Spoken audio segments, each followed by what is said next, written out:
Buenos días. Hoy empezamos una nueva sesión del Diplomado Emergencias y Desastre, 26 de septiembre del 2014, y la primera ponencia el día de hoy a cargo del doctor Wilson Guzmán Aguilar, con quien dejamos el tiempo. Muchas gracias, doctor. Bienvenido.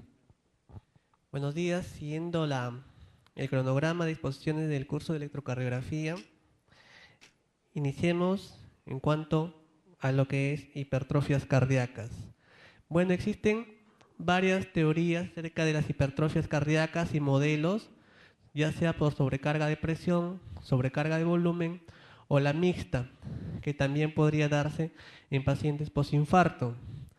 Dentro de ellas van a producir tres modelos.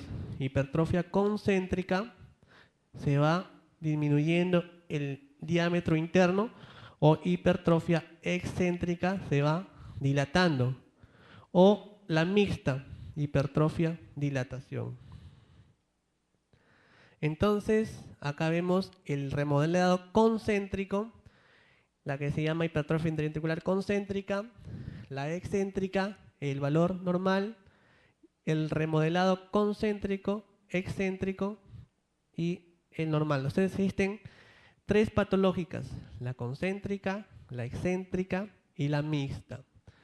Entonces existen varias vías de producción a nivel molecular, donde todo tiene que ver con un gran catión, que es la presencia del calcio y de la calcineurina. La calcineurina, todo esto va a conducir a una mayor activación a nivel del núcleo, lo que llevaría a la hipertrofia en sí.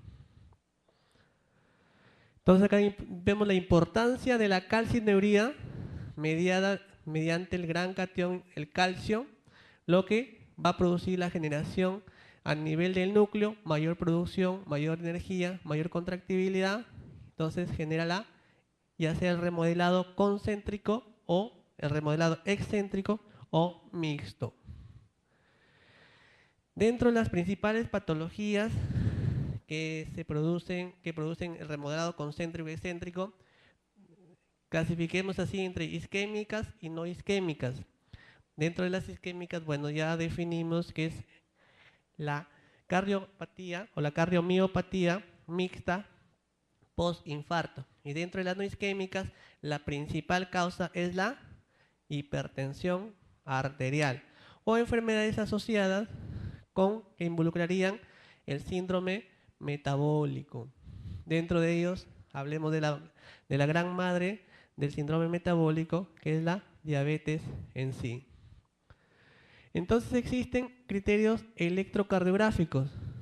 Ya en la primera y segunda exposiciones definimos el electrocardiograma normal, los valores normales de los segmentos, las ondas y la determinación del eje eléctrico.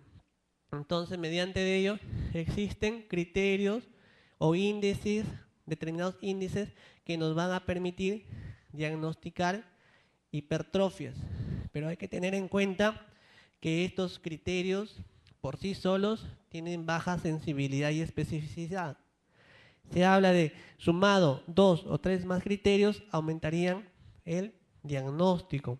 Al final debemos guiarnos en la clínica, las enfermedades asociadas, las comorbilidades y la determinación real, ya sea de la hipertrofia concéntrica y excéntrica, es mediante el ecocardiograma, la ecocardiografía. Entonces el principal índice conocido es el índice de Sokolov-Lyon, que en donde refiere la suma de las ondas S en B1 y R en B5 mayor a 3,5 milivoltios o más de 35 milímetros. La onda R en ABL mayor o igual a 1.1 o 11 milímetros. El otro sistema de puntuación de Romhill-Stiz, que define puntuaciones. Igual manera, valores de menor corte que el de Sokolov-Lyon, donde también hay alteraciones en la onda ST. Por ejemplo, existe una gran frecuencia que vemos en los electrocardiogramas de consulta o emergencia, donde indican sobrecarga de volumen, sobrecarga de presión y que también indicarían hipertrofias ventriculares. Pero eso es una probabilidad mediante el electrocardiograma. El diagnóstico definitivo es cuando ya cumplen estos criterios, pero el diagnóstico definitivo precoz podría darse mediante la determinación ecocardiográfica. Entonces acá dice hipertrofia ventricular izquierda, mediante estos valores y mediante esta puntuación, 4 puntos lo califican como probable y 5 puntos ya como definitiva. Otro tenemos el criterio de voltaje de Cornell. De igual manera, dan valores para SMB3 y R, los voltajes determinados y la diferenciación entre hombres y mujeres. Otro es el voltaje de duración de Cornell, el QRS multiplicado por el voltaje de Cornell mayor de 2400 milivoltios. Entonces este cuadro, como le dije, valoran la sensibilidad y especificidad de los determinados índices o scores para hipertrofias. Vemos que existe una baja sensibilidad, una baja especificidad. Entonces, un electrocardiograma normal no necesariamente indica que el paciente no tenga una hipertrofia cardíaca, la que llamada mayormente en los textos o en los artículos HC. Lo que sí tiene una especificidad, una alta especificidad. ¿Por qué? Parece contradictorio. ¿Por qué? Porque tiene gran cantidad de falsos negativos. De igual manera, los criterios electrocardiográficos, factores que afectan la sensibilidad, la edad, el género, la obesidad, el tabaco, el grado de hipertrofia, la raza, alteración del parénquima pulmonar, la masa muscular torácica y el volumen cardíaco y la grasa pericárdica. Una herramienta que nos permite determinar qué es el gold estándar para determinación de la masa cardíaca no es la ecocardiografía, es la resonancia cardíaca. Y más aún, la resonancia de perfusión ha ido ganando terreno por ejemplo, después de un posinfarto se genera área de hipertrofia mixta, ya vimos que sea concéntrica y excéntrica, pero también nos define masa cardíaca viable. Entonces el gold estándar para determinación masa ventricular y para fracción de eyección no es la ecocardiografía, es la resonancia magnética cardíaca. Igual manera los índices, entonces acá previamente hemos hablado de hipertrofias ventriculares, que son las más frecuentes, por eso le hemos puesto en inicio, pero también existen hipertrofias auriculares, derechas e izquierdas. Bueno, acá dan los valores normales y cuando se habla de crecimiento auricular derecho, una amplitud aumentada mayor de 2.5, duración más de 0.12 segundos, el eje P desviado a la derecha, lo que da lo que se llama una P derecha, P pulmonar, P pulmonale. Diagnóstico diferencial, o hablemos de enfermedades asociadas, porque el cor pulmonar también puede dar crecimiento de cavidades derechas. Bueno, acá lo han colocado como diagnóstico diferencial, pero puede haber un cor pulmonar, cardiopatías congénitas, estenosis pulmonar, derecha, pulmonar, tetratoria falo, insuficiencia tricuspidea, derecha, embolismo pulmonar, derecho. El embolismo pulmonar, vemos que si es masivo, produce en su primera fase una alteración de las cavidades derechas, luego incluso puede producir la ruptura del septum interventricular y ocasionar el shock cardiogénico, pero de compromiso derecho.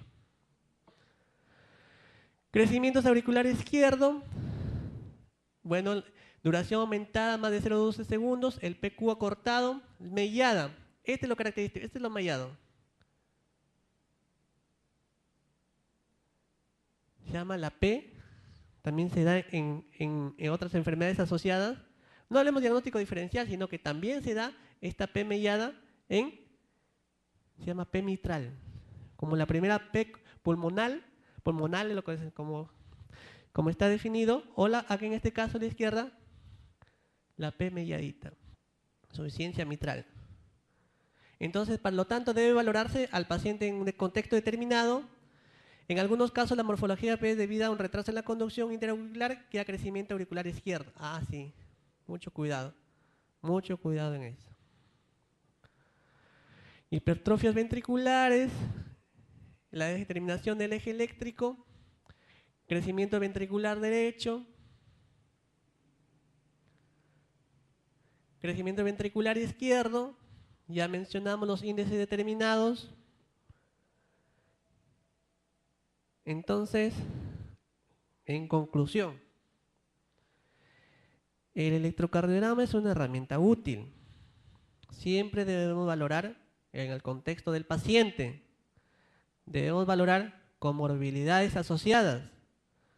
Dentro de ellas, dentro de las avasculares o no isquémicas, hablemos así, es la gran madre, hablemos como de síndrome metabólico, la gran madre es la diabetes. Aquí sería la hipertensión arterial.